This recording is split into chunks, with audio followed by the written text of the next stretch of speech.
welcome to this video on scopes in your MUSE controller. The scopes page is where scopes and devices are created on the controller. Scopes are a way to organize scripts and devices in your controller, usually based on rooms. Scopes help to logically organize devices and scripts into groups, but adding extra scopes may not be necessary in every installation. Many installations will only use the global scope.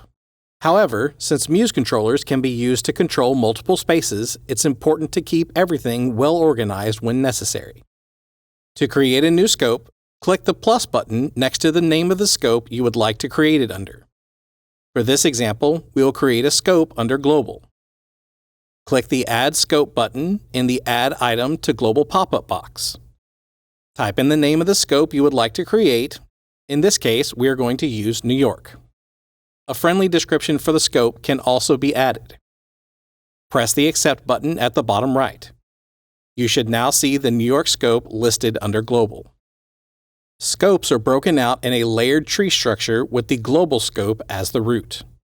When referencing devices or scripts in a scope, we use a dot notation to access those devices programmatically. Any device or script that is located in the same scope as your program can be referenced by the base name of the device alone.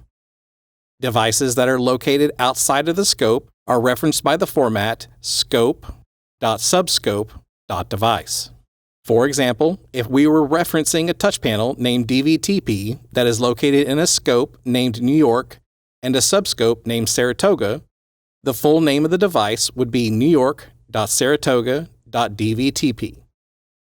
When the device is created in that scope, you can look at your controller in VS Code and see the full name of the device listed in the Devices section of the controller. Something to note is that there isn't actually a scope named Global. Any device or script located in the global scope does not have a global prefix to it. Devices in the global scope are simply referenced by their base name. The last thing to mention about scopes is how they work with Automator. Since only one project of Automator is able to run on the controller at a time, the Automator project is always loaded to the global scope. This cannot be changed. However, this does not affect communication. Devices can still be accessed in other scopes. That's it for this video. For more news and product information, visit us at our website at amx.com. For troubleshooting tips, FAQs, and code examples, visit our Anytime Help Center at help.harmonpro.com.